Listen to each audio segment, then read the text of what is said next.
Alison Rosen is your new best friend. Alison, with her the good times never end.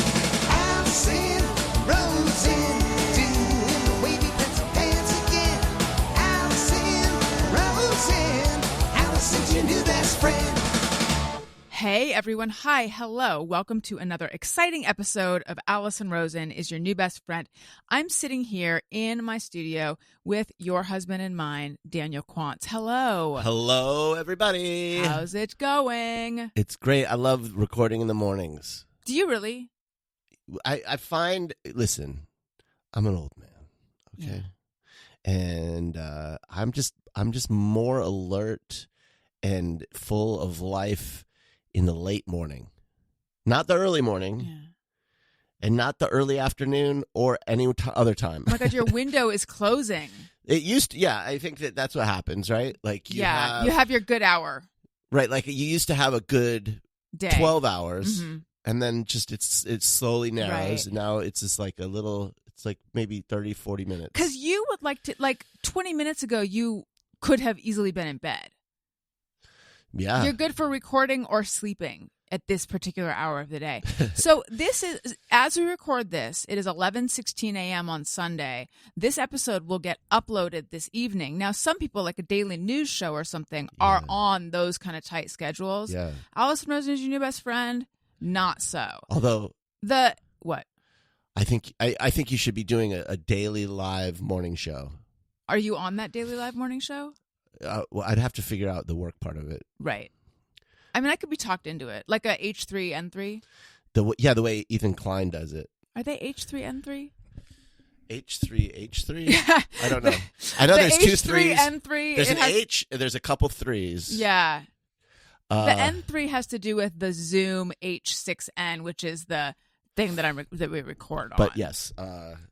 Anyway, that's a little peek into possible future one timeline. Right. You were saying well, no, I just back in the day, in the heyday.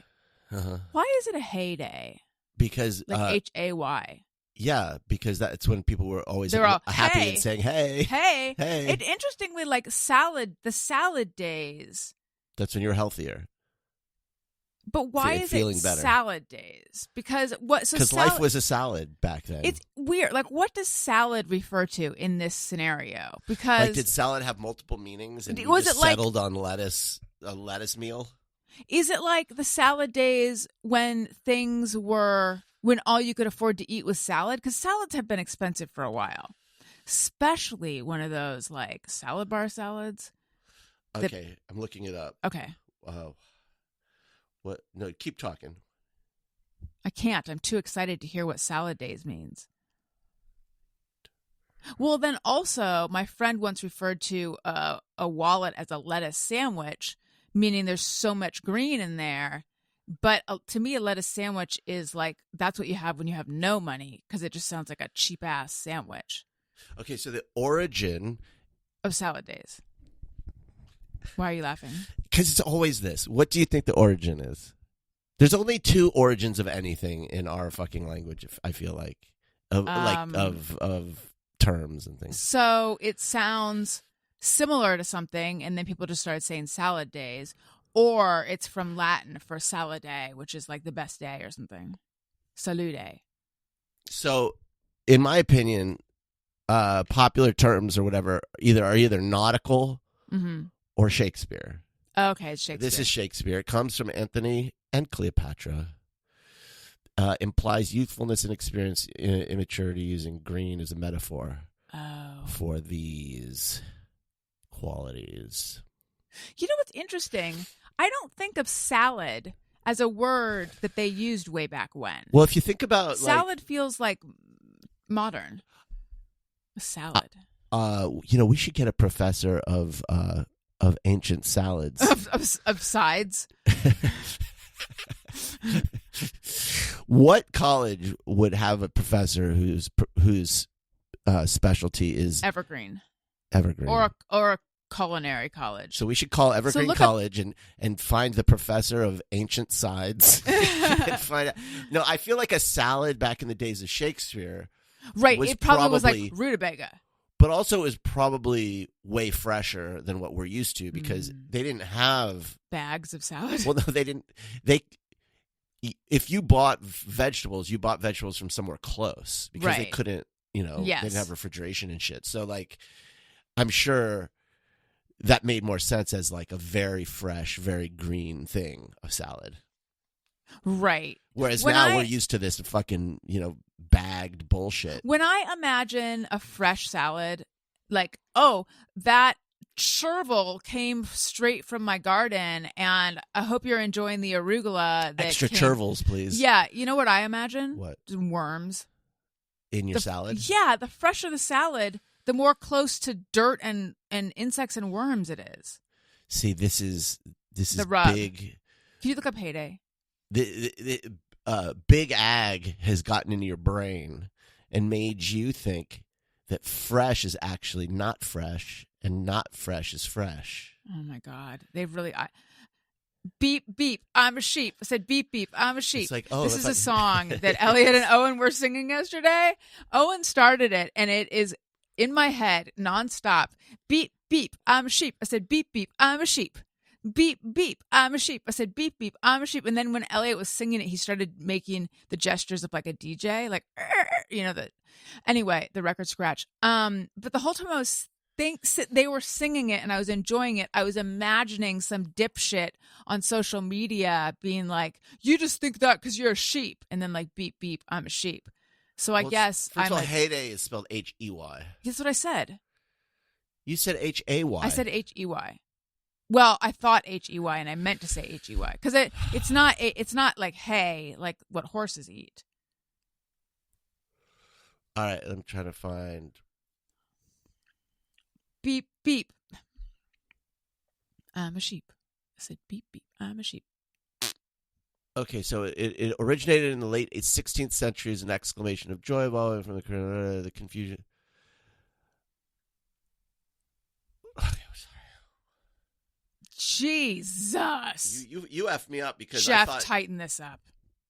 I thought that you Not really. He doesn't really have to tighten it up. See, now I don't know. Now I know. I'm your stenographer. Over here. All right, hold on. What is the origin of the term? Oh, God. Well, you spelled it H-A-Y. I meant and so to I say, did H-A-Y, and now my AI assistant is all confused. And what's her name or his? Perplexity. Oh, this is the one that Greg Heller told us about. Yeah, I did a. Hold on. I know you can't do one thing at once. Heyday. I did an online poll just to see. Well, not really poll, but I asked my beautiful, brilliant followers what kind of AI assistants or AI tools they use, and I got some very interesting answers. Lots of folks are using ChatGPT, as you might imagine. That's kind of the Kleenex of AI tools. But I have learned. Well, first of all, let me give you an answer. Thank the term "heyday" originates from Middle English, first appearing in the late 16th century. It began as an exclamation of joy, surprise, but similar to saying "hey" today.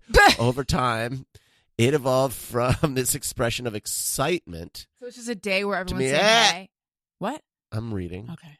To mean a period of greatest success or popularity by the 18th century. The word heyday is unrelated to H-A-Y or D-A-Y.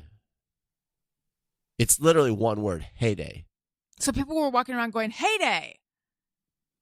It's unrelated. It's not like a heyday. Oh, that's weird. Current meaning reflects metaphorical prime or code. That's interesting. So I guess they would say heyday.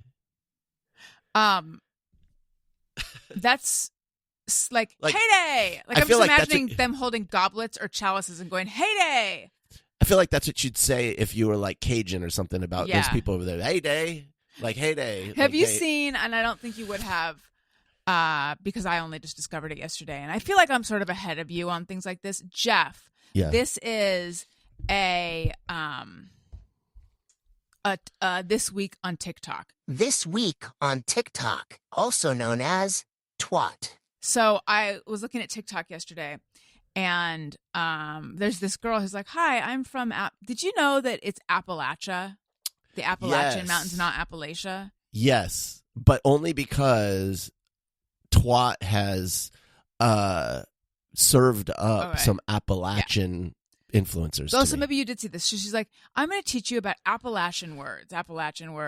And she's sort of like young and cute, but then Yes. she opens her mouth and has that deep Appalachian accent, and it's like, I don't know. which I associate.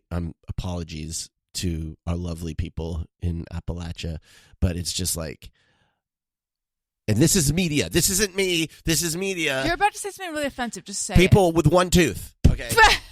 No, she's got a full set You're of just not pearly used to whites. seeing. Right. Anyway. She's got great teeth. So anyway, she's like, "Marinara. How fast do you think that car goes? 120 marinara?" And she has a bunch This of might be the these. same person. Very funny. But she has multiple teeth. That's You think she has one tooth you're not used to someone who's pretty, with so many teeth you and know, that and accent. having that accent. Maybe, yes. Well, no, this is my prejudice. I'm saying. Yeah, I hear that. Anyway, Anyway, we were talking about something before, and you didn't get to finish what you were saying. And I would like to know what you were going to say. So we were talking about AI. No, I was done with that the moment you opened your mouth. Finances. Let me just put a button on that, Right. though, and we'll talk about it. Perplexity is better as a search engine. I'm just getting people at Yeah. the only reason people Sure. ask me to say what I found. Perplexity is better as a search engine than ChatGPT. Why? I think it's more like built as a search engine and tries to give you more accurate. Like ChatGPT, if it doesn't have the answer, will make shit up. It'll make up references. It'll make up like my citations and shit. It's literally. Whereas Perplexity will give you footnotes, and so like in its answer, it'll have numbers, and you can click on the number, and it'll take you to the page where it sourced the information. What if it wrote that page too? They were fucked. Anyway, so that's Because wasn't that a thing that was happening? Like people were using ChatGPT to write term papers, and then it turned out that it was just like total bullshit. I saw a professor who says what he does is and I don't know how he does this, in his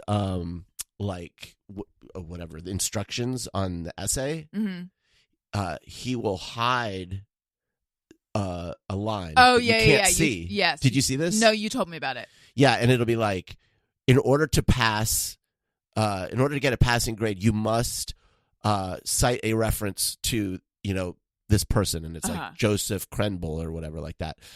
But it's like invisible if you're just reading it and writing an essay. So then when they copy paste it and drop it in as a prompt, And so he showed an know. example of someone, and it's like in the citations at the end, it's like and then it shows like Joseph Krenbeckel from this book or whatever. Krenbel. Yeah, Krenbeckel. from and then it looks like an official book, Right. And he's like, that person is like my neighbor. And has never written anything, but ChatGPT will make up references. Right, yes.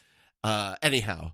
Yeah, because I heard about people using ChatGPT to write prior authorizations or to like the material for a prior authorization to their health insurance. And it's like all these studies. You can get it to like cite 10 studies that explain It's why unreliable. you need a certain. That's what I'm saying. I think ChatGPT like is good. Turns out they weren't real. It's good if you're like brainstorming or like just doing sort of general purpose kind of things like that, but don't do it for research. Perplexity is better. Okay, now you wanted me to finish another thought. Yes. Okay. So we did something unusual for us, like us in general. Yes. We did something generally unusual for us, which is we cleaned the house. Yeah. Don't even get me started. Yeah, we did. We cleaned the house. I've had the realization that in order to have a clean house, by the way, when I say clean the house, it's not like it's that clean. I just mean for us. To have a tidy house, you have to constantly tidy. Yes. It's not a one and done, and I really hate that. Right. Like the Daniel analogy. and I, what? The analogy I use is it's Flappy Bird, Yes. where you constantly have to. And I didn't even know what Stick. Flappy Bird was. Yes. So what fun that conversation Anyway. was. But yeah, we've started cleaning in the evening and in the morning. And apparently you have to do that. There are people, honey, I want you to hold on to your seat. Grab your socks because they're about to fly off your Oh my feet. God. And my hats and glasses. There are people who also clean during the day.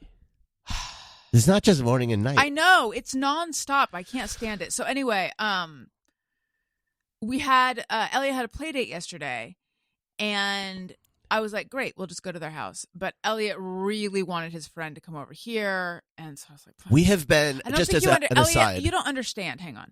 You don't understand. They have a large house with tons of fun stuff and tons of space. We have a smaller, cluttered house. Like, must we? But he really wanted to. We are our poorest friends. Yeah. So, but also, like, we've never had a play date for that reason. Like, Yeah. he has friends who are, like, stinking rich. Yeah. And have huge ass houses. And so we're just like, we don't want him coming over to our, like, neat. shack. Look, It's I'm not fine. complaining, but it is that, like, yikes. You know, like, I don't want. Well, it's not just the size of the house either. It's the mess. And It's the way clutter. we live. It's the way It's we live. us. We live We're the problem. like, what's that channel that does TLC or whatever could do? Who does? Sure. Any sort of home. They could do a show improvement. about. Yeah. So anyway, whatever. Cut this out. No, what is the channel that did Hoarders? it feels like TLC. I don't know. Whatever. Okay, good. So the mom of his friend is a screenwriter, and her husband is also a screenwriter. And she was saying that everyone in the industry is saying stay alive till 25. And I've heard this. Yes. And then I was like feeling, well, that's hopeful. But Yeah. also like, why? What changes in 25? And then you were like, well, that doesn't apply to you. It doesn't apply to you. Explain it then. Because the stay alive to 25 is something being said by my understanding. I could be wrong, but I don't I'll think it's a explain- podcasting. I don't think it's I will podcasters saying. explain why I feel heartened by it after I don't think you say your shouldn't be piece. heartened by it, but I don't think that phrase applies to your part of the business. Although, you know, hopefully it will. But Just get to it. okay,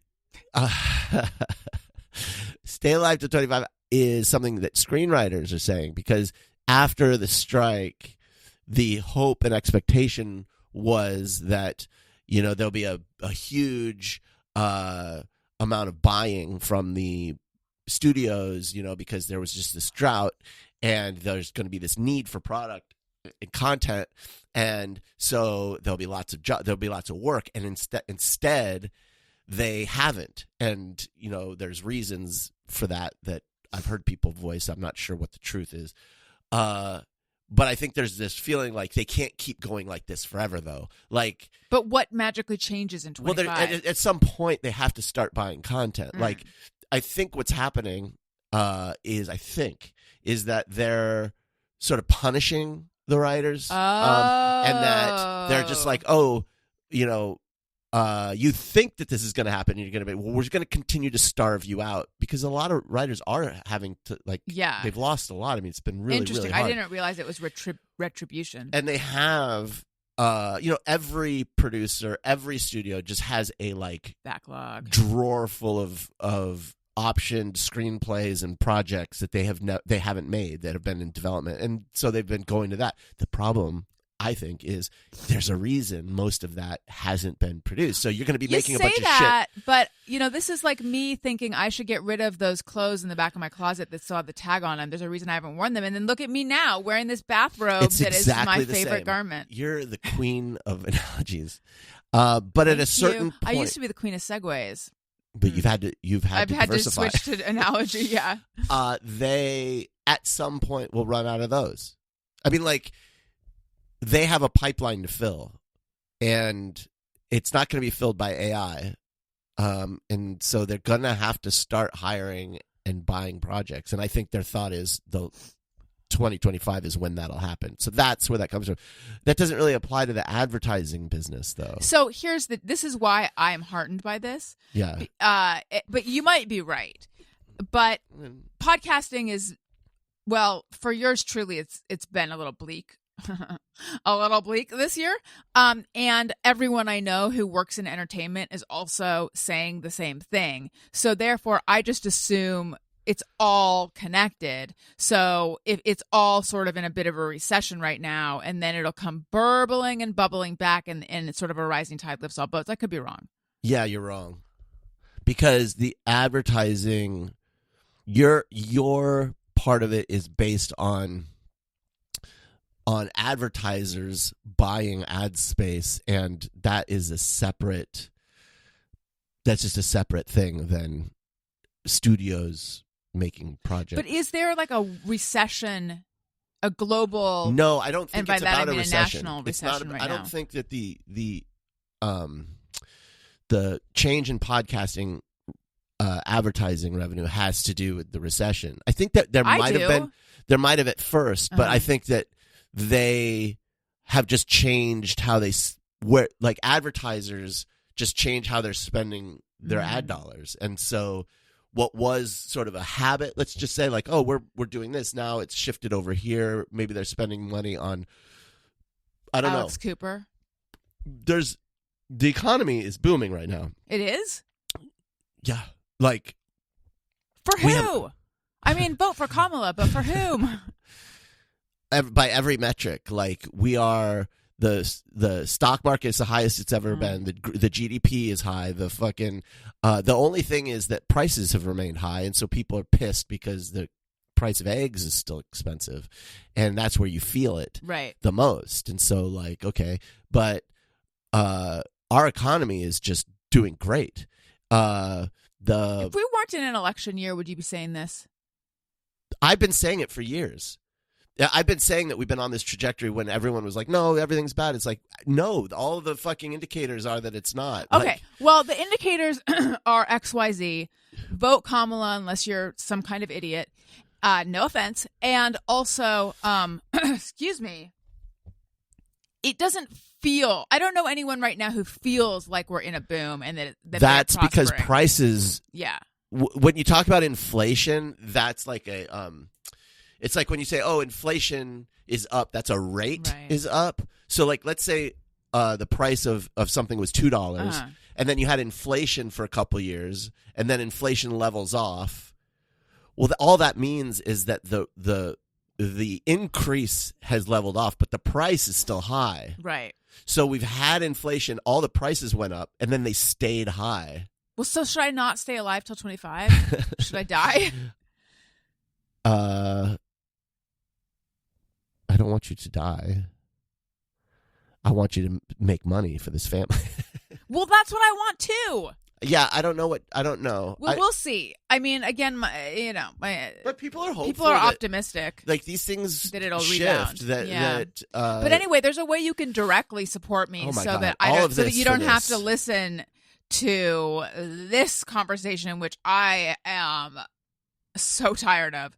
And that would be patreon.com/Alison Rosen. I've gotten a lot of new Patreon subscriptions of late, and I don't know. It almost makes me wonder, like, did someone post a link or something somewhere? Well, we love you for that. We love Patreon, all that.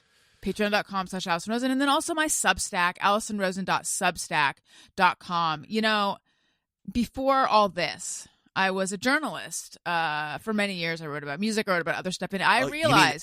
You're an enemy of the people? That's right.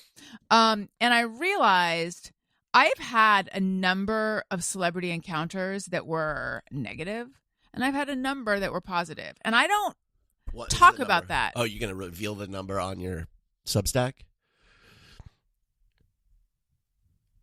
I feel like you're missing the point. Oh, sorry.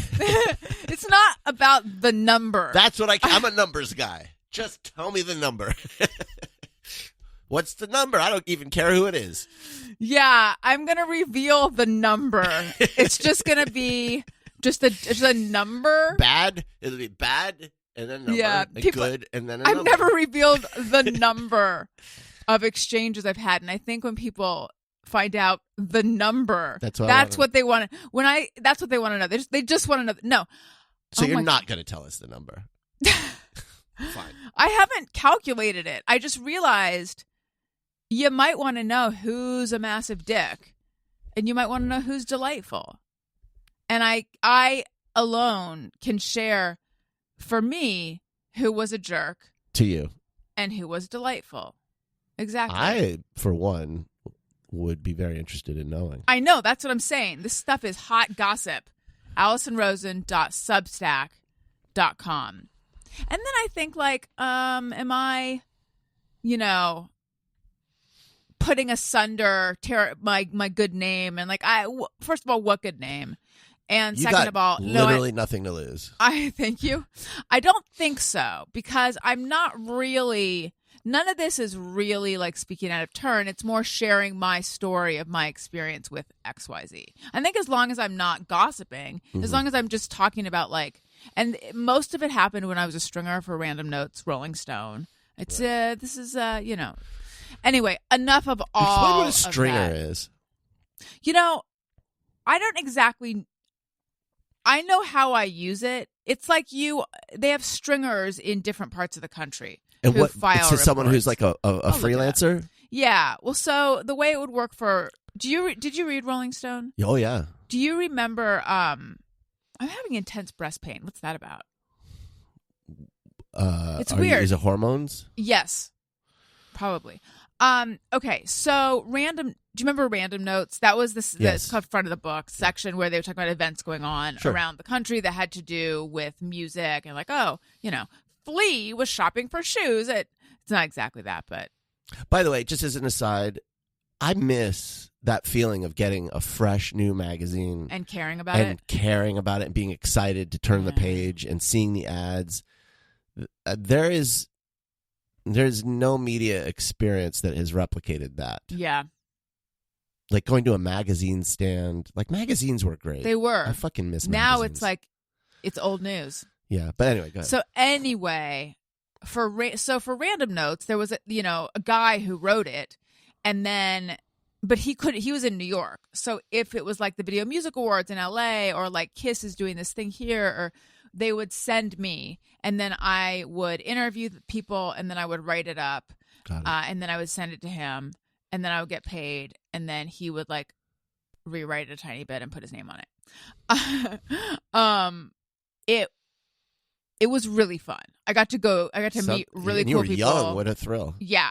I would usually brought a friend, so it was cool for my friends too. And I got to meet really cool people and go to really cool events. And yeah, it was like a heady time. Stringer, a newspaper correspondent not on the regular staff of a newspaper, especially one retained on a part-time basis to report on events in a particular place. There you go.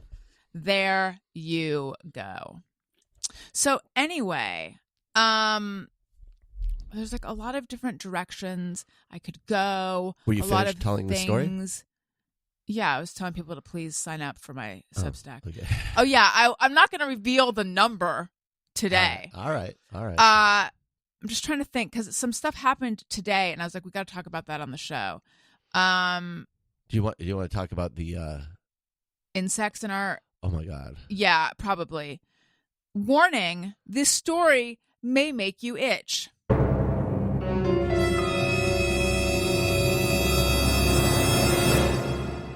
So,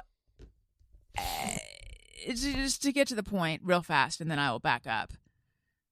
We had a little situation with head lice, and by little, I mean like a severe infestation of head lice in our family in Elliott. And as I say it, my head is itching. So, like 2 months ago, I want to say. I don't know. Not that long ago. I don't know how long ago. I think a note went around saying there had been a lice exposure at school. Oh my God, my head is itching so much talking about this. A lice exposure at school. And he was itching. So I checked his head, and there were some flakes, but they flaked right off. And I know from when I was a kid, because I never had lice, but my sister had it a couple times. And so, you have to treat the whole family. And back then you would like go and buy a shampoo at the store, and it was a whole thing. And then my mom, I think the shampoo came with this tiny little knit comb. Whole thing. Very wet and like slimy and just uncomfortable. So I know that the knits are really stuck in the hair. So if you see something in the hair and it flakes right out, it's easy to pull out. That's not a nit. So I was like, okay, it's not lice. And he must have dandruff or dry scalp. So We were treating that. used dandruff shampoo, and then he was still itching, and I felt so bad for him. Like, okay, he must have dry scalp. So then we started using more conditioner, and I also like was spraying Benadryl spray in his scalp and like putting lotion on his scalp. And poor guy, he's so old. He has sensitive skin anyway, so he's allergic. So anyway, I am brushing his teeth because the dentist told us he was brushing his teeth on his own, but then the dentist told us that you should be brushing your kids' teeth until they're the age where They can do a good job. if you would trust them putting on their own sunscreen, then at that point they can do their own teeth, not sunscreen on their teeth. So anyway, I was brushing his teeth, and I noticed like a bug on his, at the hairline on his forehead. And I'm like, hang on. And I get this tissue, and I'm like, hang on, there's a bug in your hair. Knowing that he's going to freak out, Yeah. I grab it, and then I see another one, and I'm like, huh. And it like won't die. I'm like trying to smush it, and it won't die.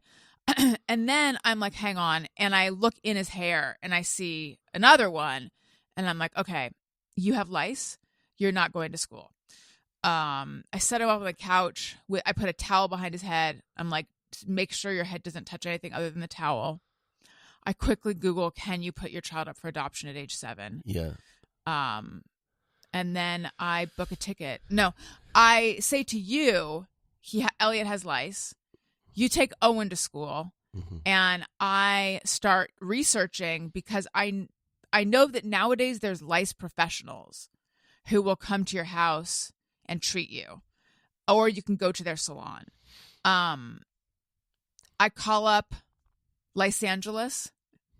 They all have amazing names. And she tells me that they can send someone out at 2 p.m.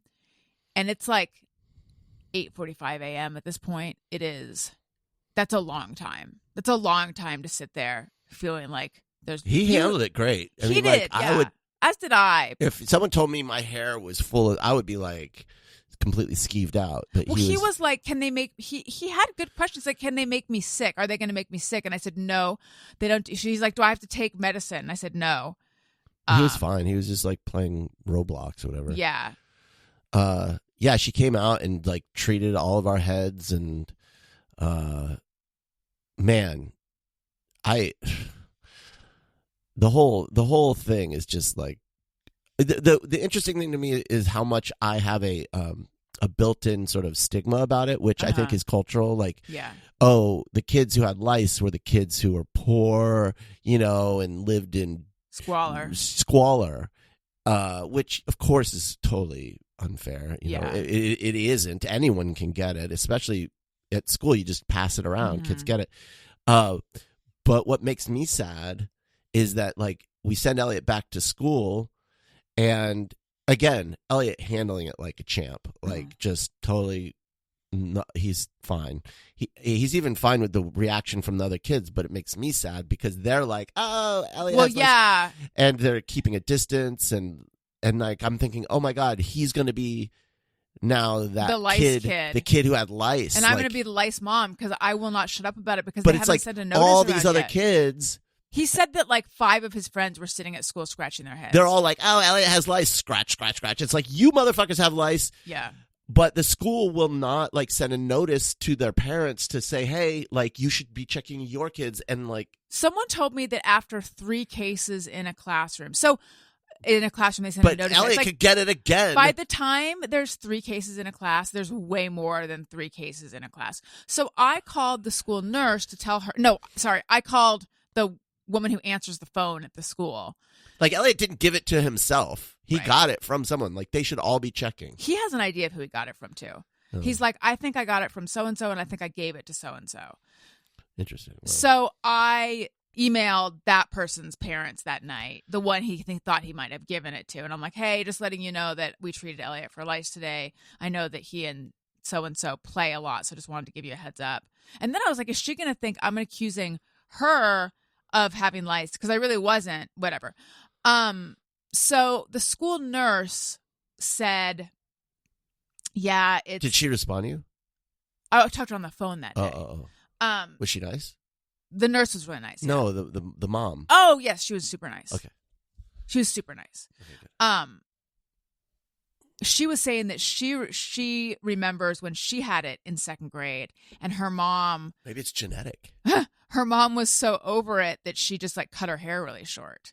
Oh my God. And all of a sudden it occurred to me, like, sorry to get dark, but the shaving of everyone in the Holocaust and like. Yeah, that was for life. Yeah, I hadn't really put it together. I thought it was just like a dehumanization thing.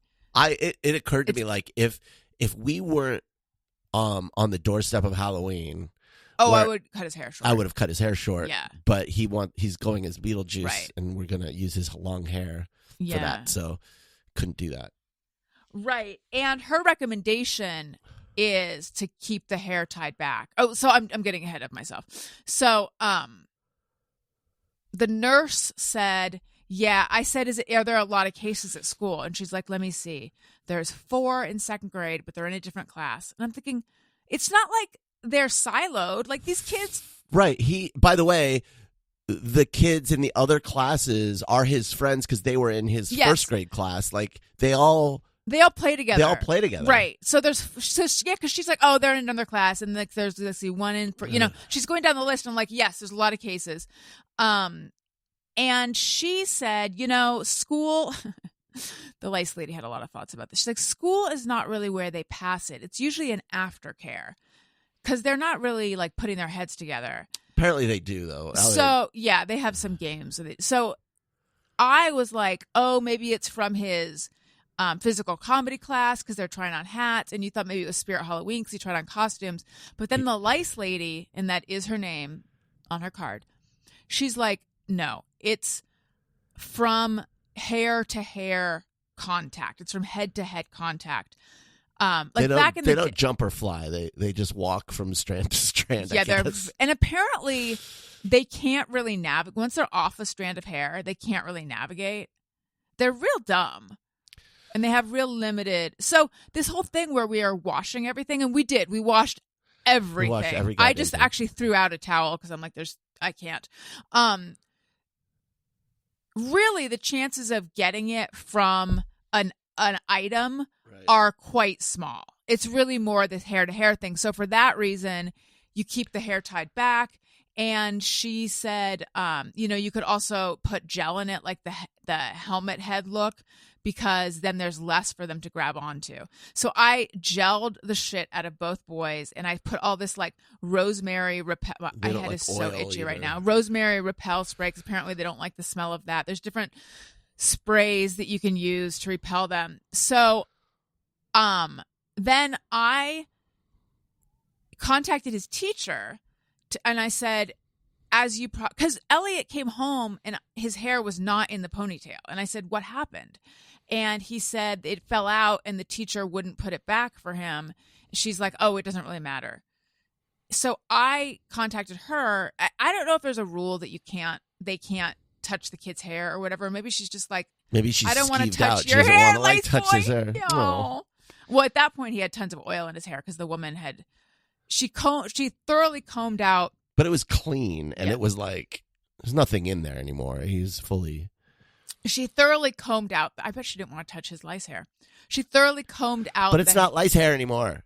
She thoroughly combed it out, and then she put oil on you, Owen, and Elliot. Right. I had none. I only had one. Owen had a few, you had one, and I had none. And Elliot had 1,000. When I put Elliot to bed, I always lie next to him. Yeah. So I think I got one. But yeah, Elliot. But I lie right next to Owen. But anyway, it just turns out that I'm sort of blessed in that way. So, and I'm superior. So, the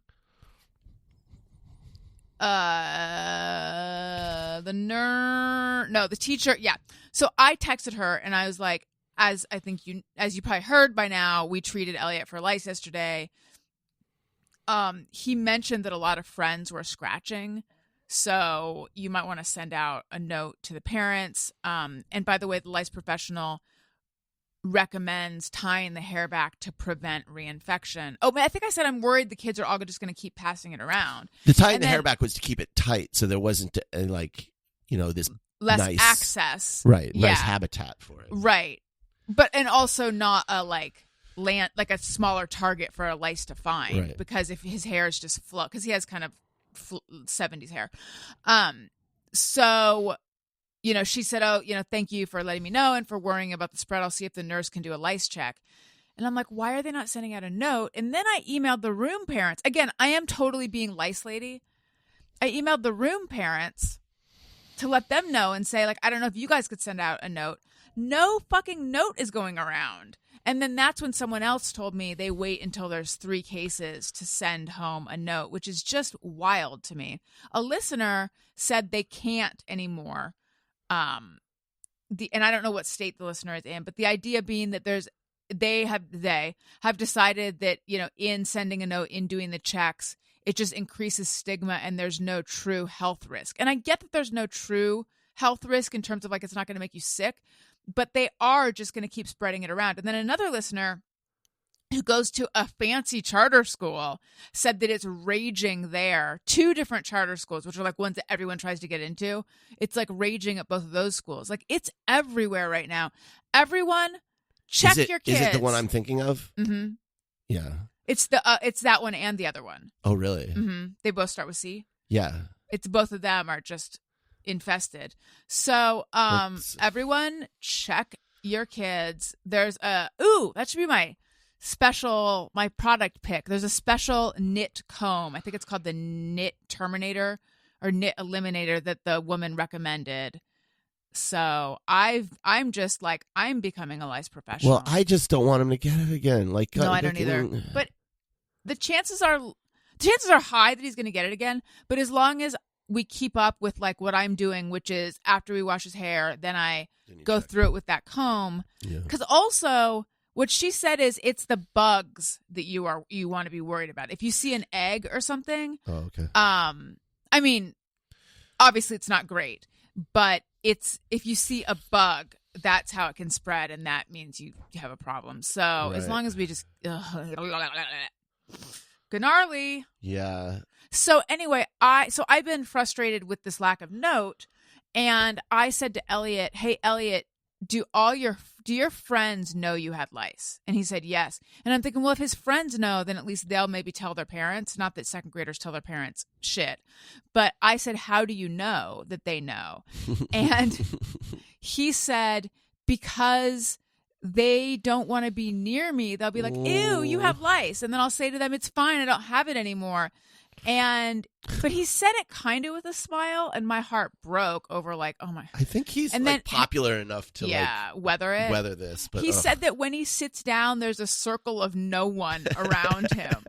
Which, by the way, my fucking dream. Well, on the one hand, I worry about the social ramifications. On the other, I'm like, perfect. Now you won't get reinfected. A circle of no one means there's no lice near his head. Right, so that's and I great. think he's not a kid who in other ways reads as a lice kid. So in that horrible stigma way. So right. it's just dirty. That's why I was shocked that he looks clean. I was shocked that he had it. So this will pass and then kids will be his friend again. Whereas if he was going to school stinky and dirty, right. Otherwise he could be totally clean. There were kids I knew who they actually were clean, but they just read as dirty. Do you know? Is it a curly hair thing? Unkempt hair is part of it, and just old ratty clothes maybe, but everything was clean. I know this because I was friends with them. Do I read as unclean? Yeah, but that's you're in a bathrobe. But that's on purpose. You're trying to schlub it up. You read as schlub.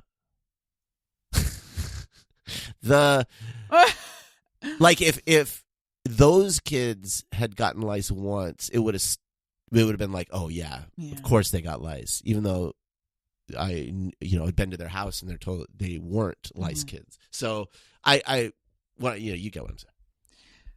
He said I said, does it hurt your feelings? He's like, well, I do feel like they're avoiding me. But again, he said it with a smile. There's so many things where it's our kids will have an experience and I'll be like, oh no, because I'm remembering how I was, and they just react totally different to Right. it.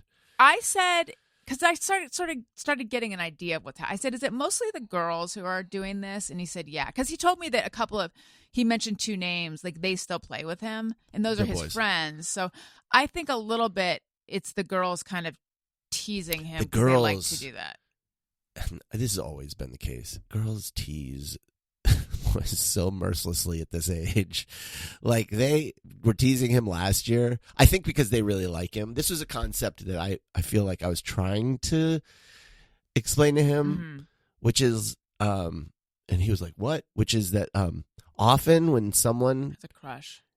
often when someone is like, quote, mean to you, like they're teasing you, or it's because they like you and they don't know another way to connect with you.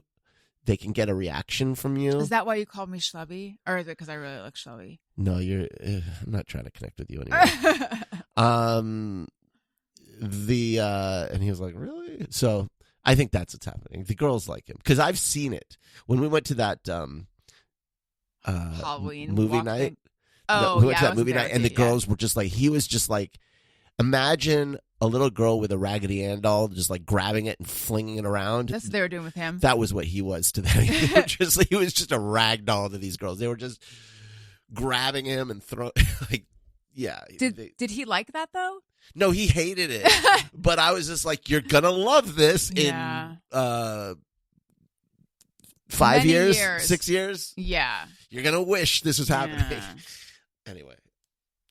So anyway, that was our ordeal, and this was on Wednesday. And meanwhile, Owen has ordered some ladybug larvae to live in his ladybug garden He toy. has a ladybug habitat. Yeah. Oh, I think I mentioned that his roly-poly, full name Roly Little Crawler Quants, had passed away. So now we're gonna do. I told him that Roly Poly. Did we talk about this? Roly Polies only live for a couple days, And then we looked up that they lived And for they- like 2 to yeah. 5 We years. might have talked about that anyway. Well, I like to think that when we, invited the roly-poly into our home, it was 4 years and 11 months. Anyway, so we have. So I thought they were supposed to arrive Wednesday, and I was thinking this is the worst day for more insects to be arriving. I'm saturated where insects are concerned. But then it turns out that they aren't arriving till Monday, so we have a little bit of a breather.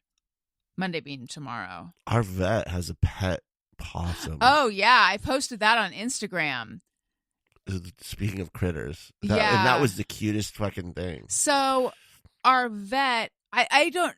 This is at Wendy's cardiologist. She had told me on email that there was like a possum that lived there now because its mom and sister died in a roadkill accident, and it was just like It was a like tiny a little baby. Yeah, and that it's so gentle and sweet and docile and just likes to snuggle.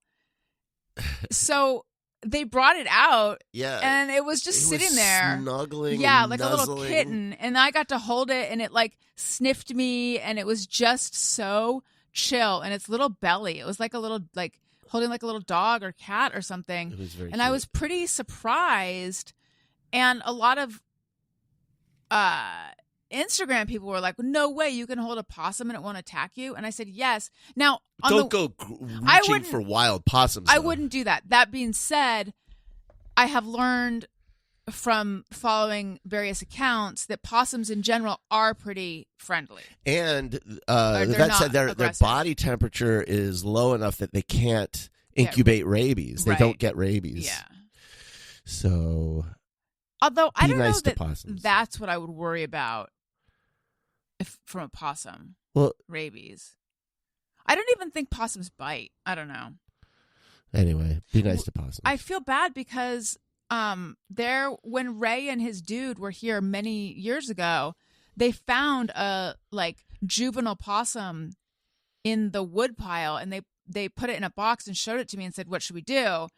And I was like, I don't know. And then his guy was like, I'll drive, to a park and let it go. But probably we should have just kept it here. I don't know. I It don't probably think about didn't. He probably took it away from its family. it. I don't know. And you know what else? One more thing. The vet tech said that when a mother possum dies, something goes out through her Oh yeah, this is crazy. nipples. Into the milk, a poison. to kill its offspring. Yeah, because they won't survive without her. I haven't Googled that. Nature, to see if that's nature's true. a motherfucker, isn't it? That really is. I'm sure 8 million people will be like, Ali Ward did a possumology episode all about this. Yeah. I do have to Google it. Possum, poison, milk.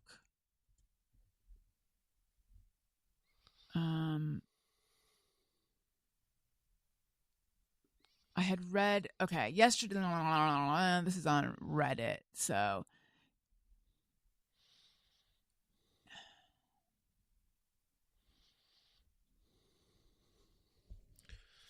I don't know. I don't know if this is true or not. Hence, I don't know whether to ask Jeff to play That's a Fun Fact. Well, you could play that song and have it go up at the end. That's a fun fact? Yeah. Yeah. That's a fun fact. Asterisk, it might not be true.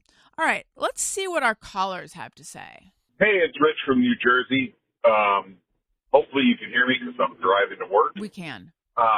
On thoughts on the Alley Gang. Oh, yeah, because what's her name calls her listeners the Daddy Gang. Hey, Daddy Gang. So I thought I'm going to call mine the Alley Gang. Or I'm just going to call mine the Daddy Gang and see if anyone gets it.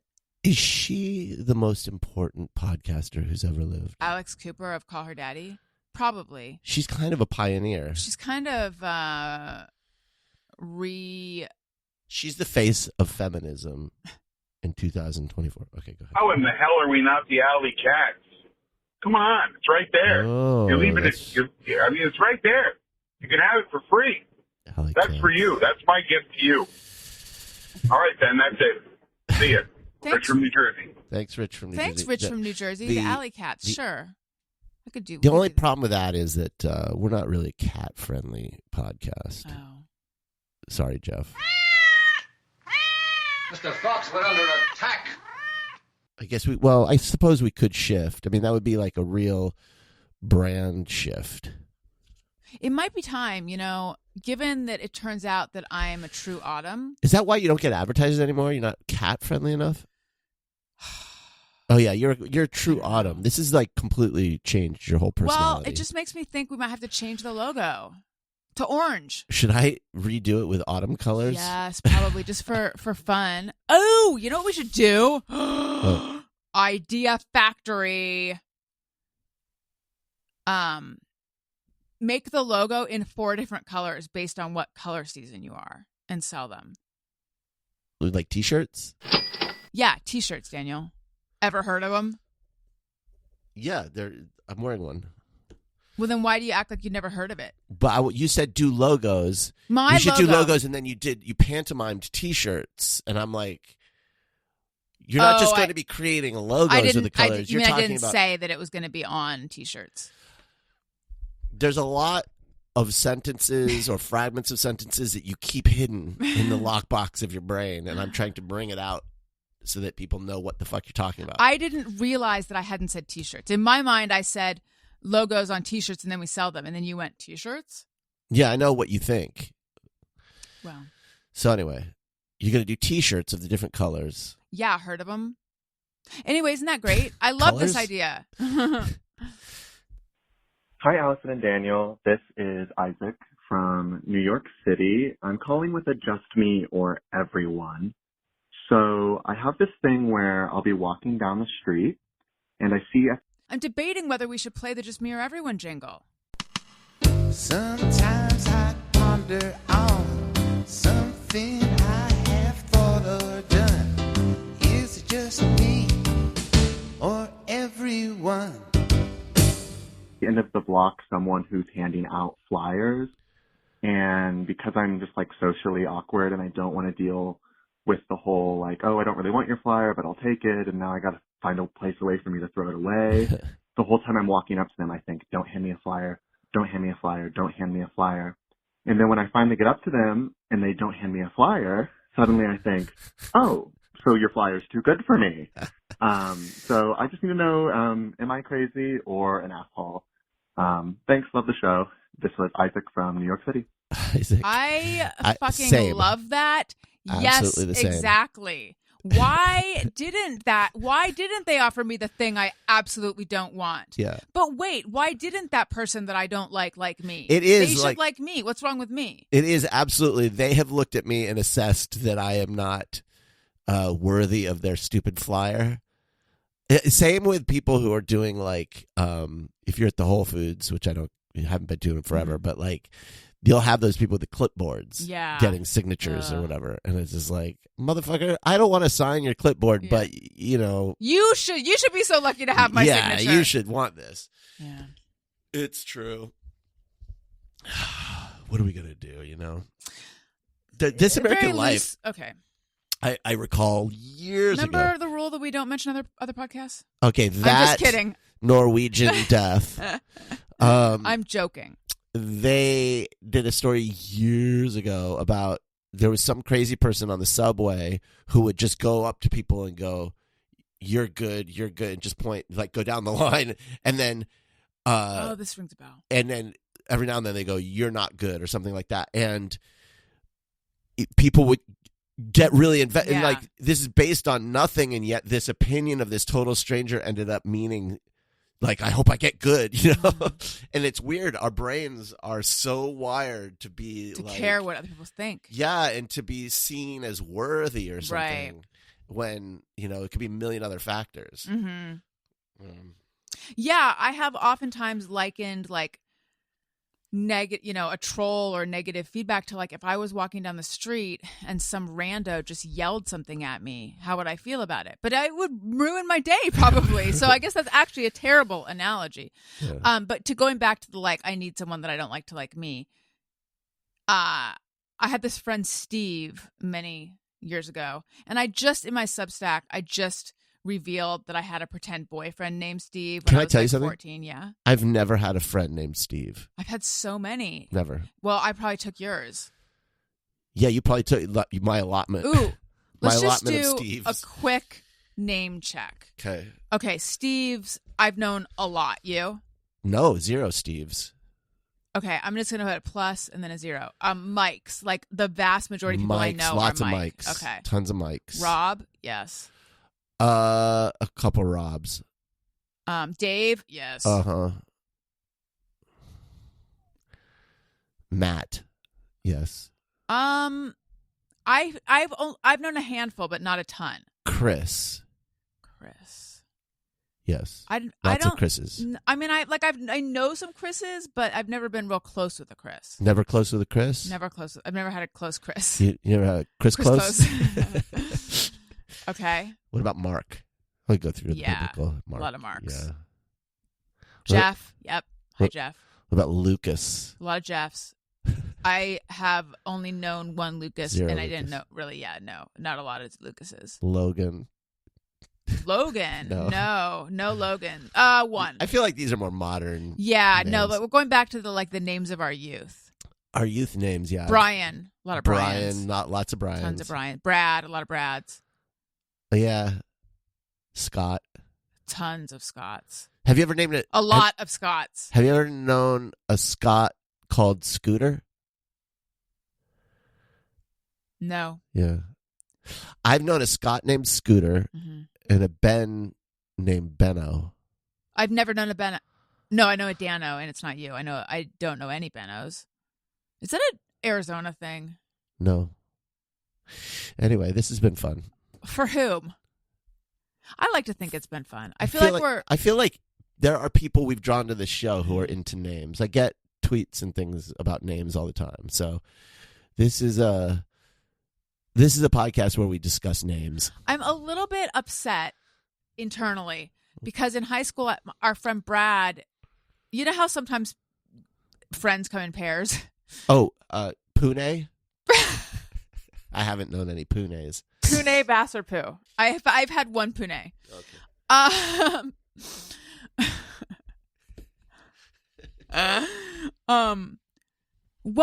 So Brad had a friend, a little friend. It was like a Beavis and Butthead situation. Which Brad? My friend Brad in high school. And what was Brad's friend's name? Because Brad's friend. No, it wasn't that. Tad? No, it wasn't nothing. It was like a very common guy name. I can't believe I'm not remembering. No, Jason. Justin. Shitload of Justins. Shitload of Jasons. I knew fewer Jasons than Justins. Oh, really? Yeah. Not as Isn't that many weird? Justins where I'm from. But you were talking about Steve, though. I interrupted your Yeah, story. my friend Steve had a friend, and I can't remember what his friend's name was. It was something that I feel like was a little bit androgynous. It was like Jamie. It was Jamie. So we were just friends. I think he had a crush on my friend, though. And we would hang out in a group. And Steve told me that Jamie no longer wanted to come around because I liked him and he was uncomfortable with that. And it was like, excuse me one hot second. I have no feelings for you. Don't flatter yourself. And the injustice of that, like, I would like to find this guy right now and be like, I need you to know that I truly didn't have feelings for you. Now, if I did that, I think it would make it seem like this dipshit. Oh, if he's listening, you're a dipshit. Left a comment on my latest Substack saying like, wow, for someone, because it, mentioned Adam, it was about doing improv on the Adam Carolla show, but it was actually about a lot more. It was about my experience with improv, because I took improv classes in New York. Andy Milanakis was in my class. I took improv classes in New York, so it was about my experience with improv and then doing improv on the Adam Carolla show and then my first kiss and my fake boyfriend. But this guy was like, are you making a note in case I want to cut this out? Okay. I'm making notes. Cut out. Let's see. This part. So this guy was like, wow, for someone you don't like, you certainly mention him a lot. He certainly lives in your head rent free. He didn't say that. Yeah. It's like, actually, he's paying decent rent at this point. That's why I'm talking about it. But he lives rent free. That's right. So what? He doesn't live. I charge rent for it. Oh, I charge rent. It's on my paid Substack. No, but I was thinking about it, and I was thinking. Right, I get it. No, what I was thinking is, when the whole thing was bothering me more, I never would have been able to write about it in the way that I'm writing about it now. It's actually because I am not really emotionally affected by it anymore that I'm able to write about it. But there's no way you can say that, because that also sounds like I don't care about you anymore. That's why I'm writing about you. But like, okay, there's a big part of your life and you're not supposed to talk about it anymore because that person now lives rent. Yes, every person I've known and memory I have lives rent free in my head. Yeah. That's what a memory is. Yeah. I don't. There's no like storage fees. Right. For my memories. Well, I wish there also, fucking yeah, was. I also don't care. It's like, it's my story to tell, and a lot of people want to hear it, so that's what I'm doing. But anyway, yeah, like it is strictly because I don't have feelings about it in the way that I did that I'm able to do it now.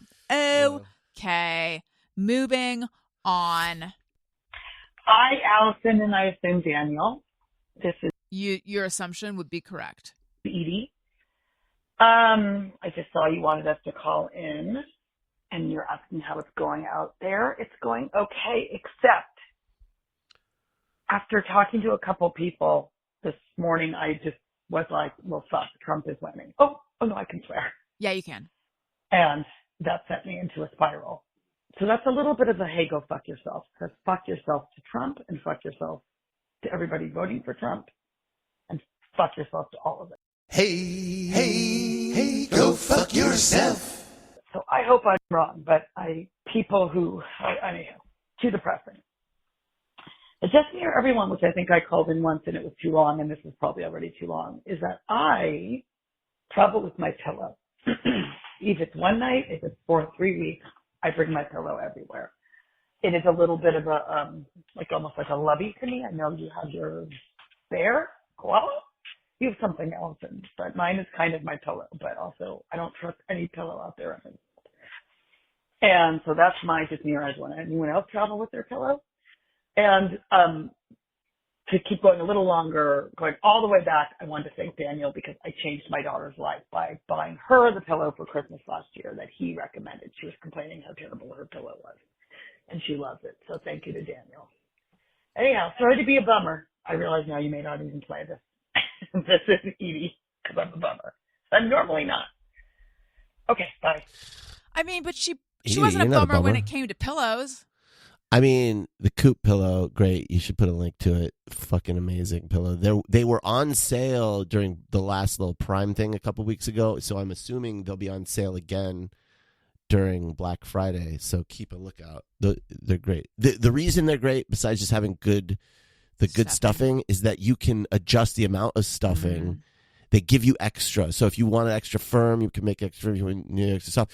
If you have it like medium, how I had it, and then over time it gets squashed. Yeah. You keep the stuffing, you can refill it, and you get great. Yeah, I had my head on it one time, and I was like, "This is actually pretty good." It's a pretty good pillow. But to her, thing about the same with the election. I am in a constant state of anxiety about it. I refuse to really go there. The problem is that there is so much noise in the polling that's coming out, and so many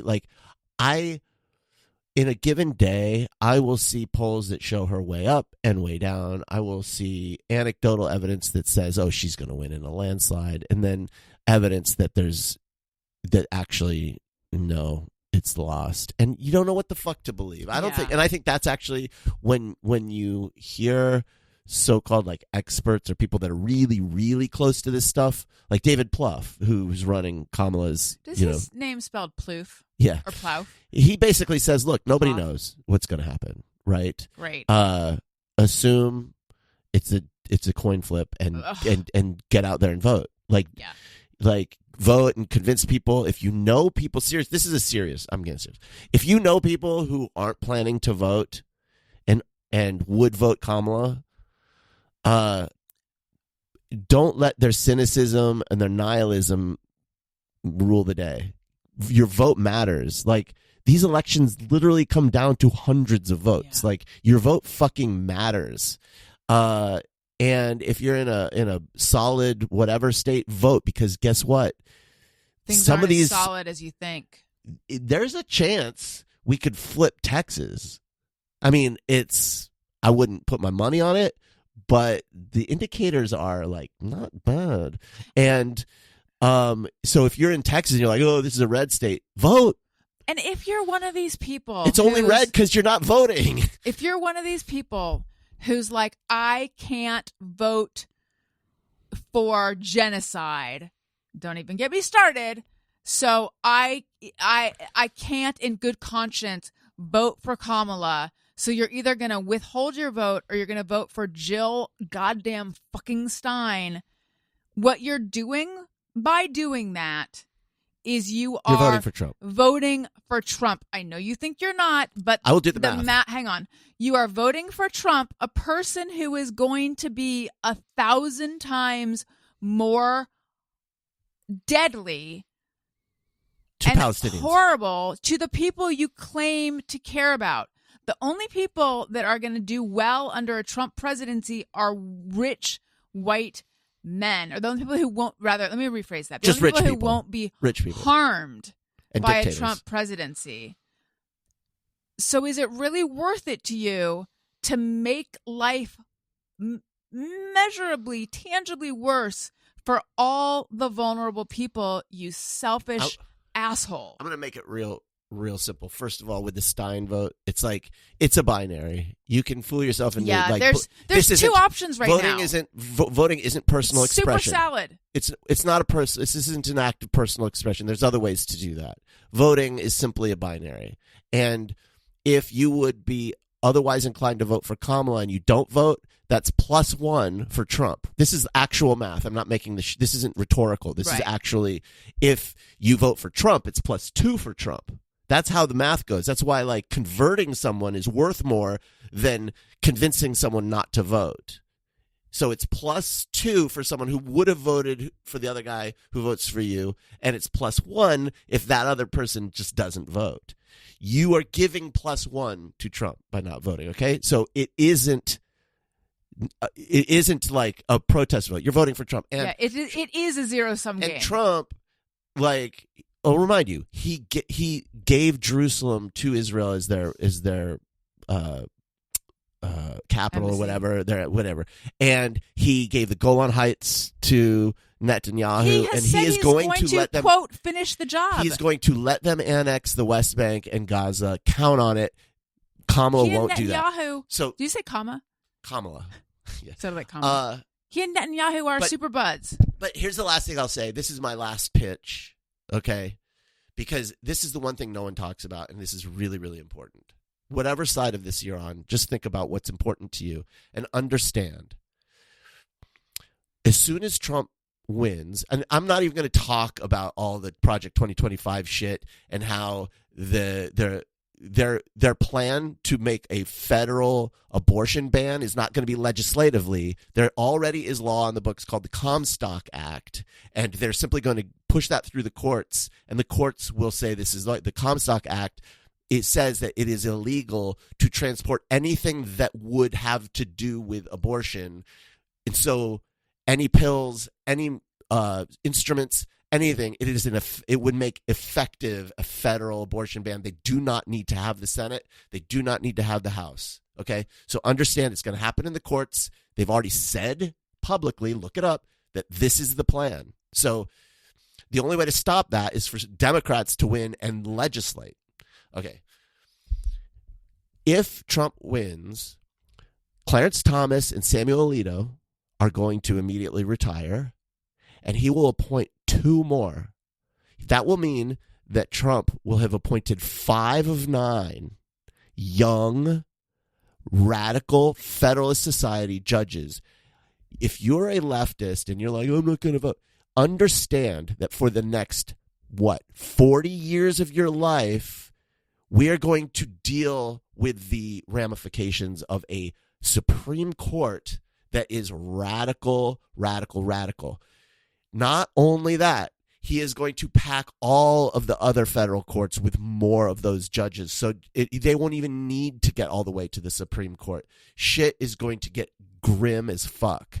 All of the money that the Biden administration has earmarked for climate reduction has not been spent yet.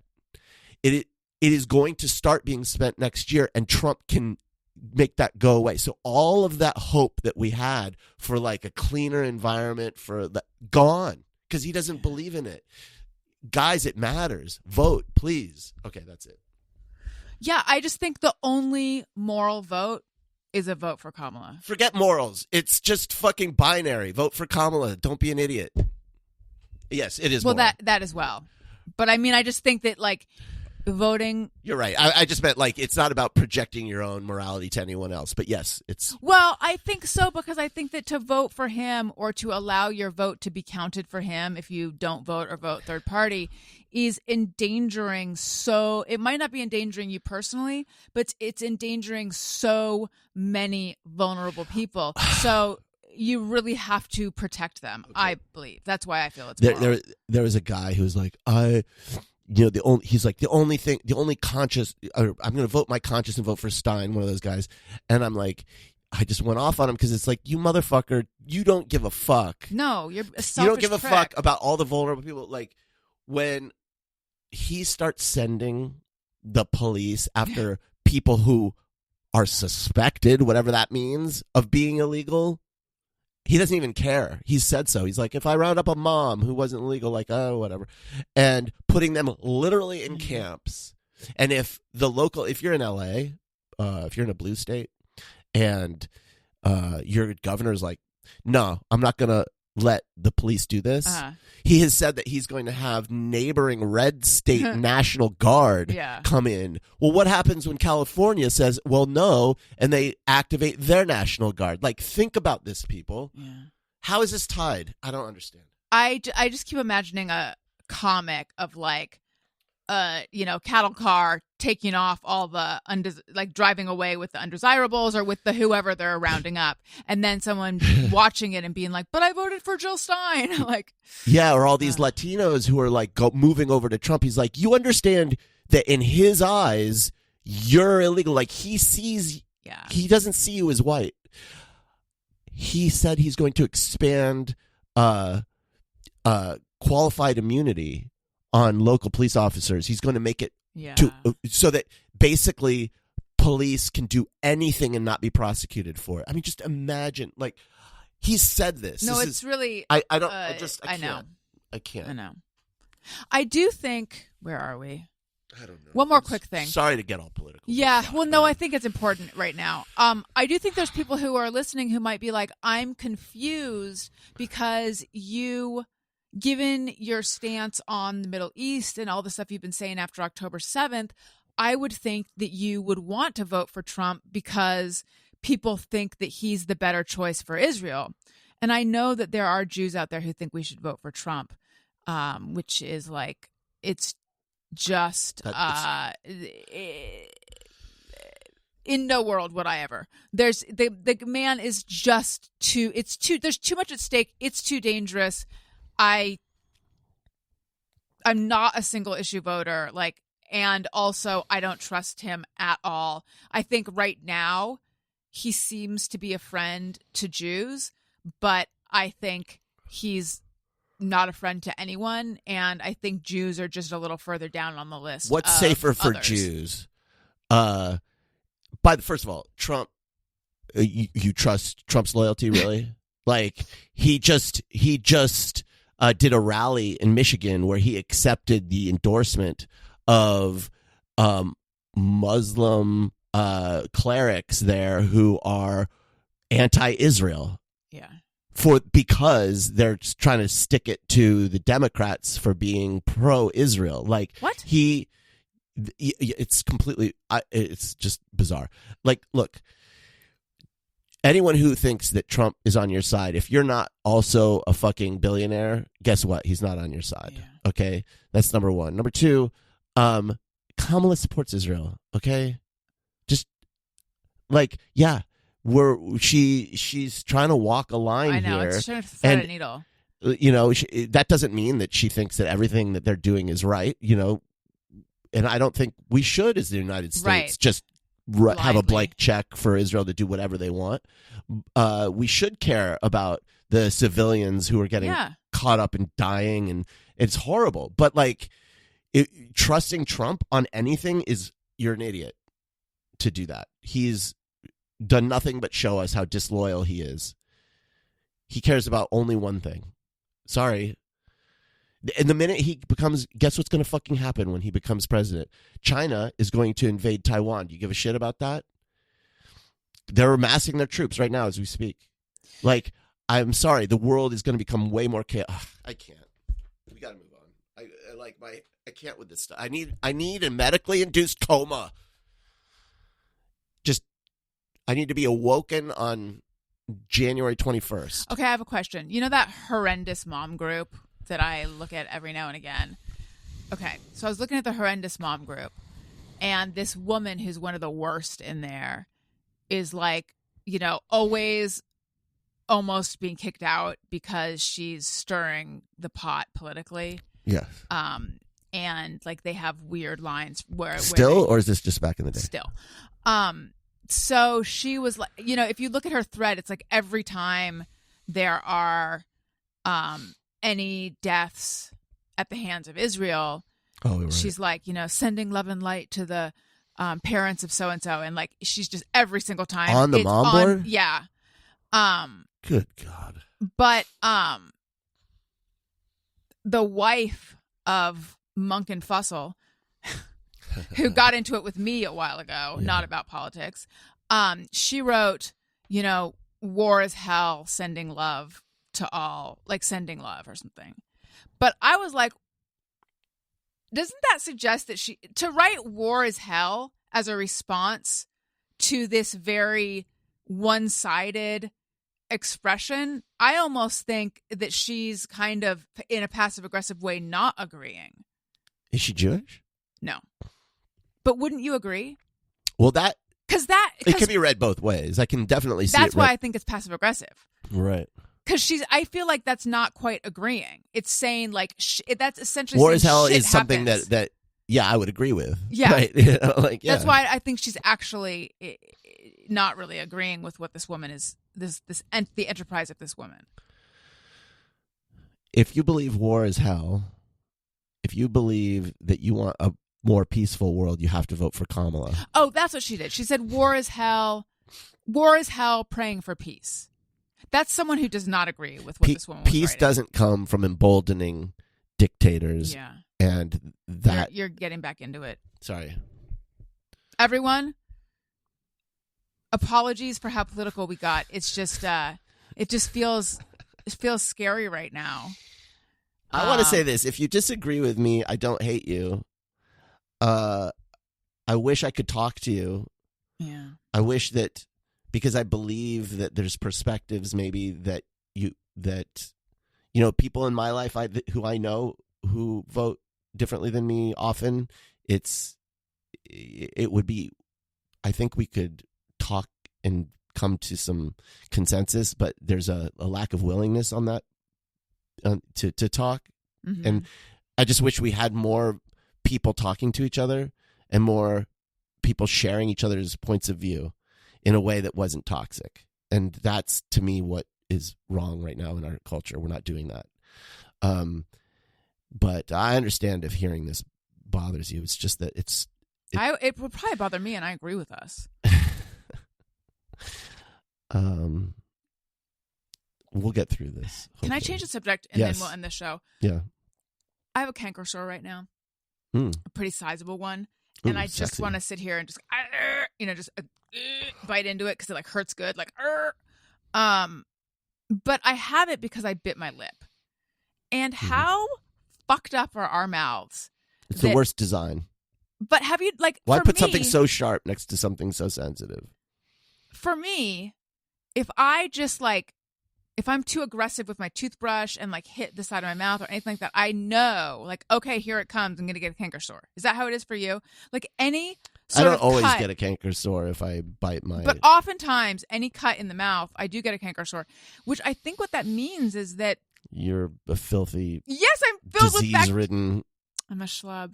Schlub. I'm filled with bacteria. I feel like that's how all mouths are. Maybe just mine.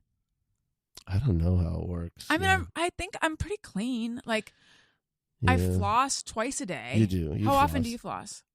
Well, I only floss once a day. Yeah. When I floss in the morning, I sit there thinking, what am I flossing out? Given that I don't eat in the middle of the night anymore. Plaque? Build up overnight? I guess, but I think of floss as more like doing the heavy lifting. I guess I am getting rid of plaque, but I think of floss as like an entire Dorito just came, No, I think that's no, I think flossing, yes, it does that, but I think it's more about just scraping removing, the plaque off of the... Are you supposed inside. to floss twice a day? I mean, I'm sure if you asked a dentist, yes. It doesn't If hurt. you asked a dentist, you'd be like, never without floss ever. It's how often do I not be flossing? I floss in between bites. And also, I have really fallen off with the water pick usage. And the hygienist was recommending it again. Were you regular with that? For a short amount of time. Yeah. But with Invisalign, I always have the Invisalign in my mouth. So, or often have it in my mouth. So, I'm not, I don't know. Well, this is a great way to end the show. With water pick talk? Water pick chat? I hope everyone has a safe Halloween. Oh, yeah, that's coming up. Is everyone in the spirit? Do you think you're going to be able to do a Halloween intro for tomorrow? Because that's going to be our Halloween show. Oh, it's Sunday. God Today's damn. Sunday, yeah.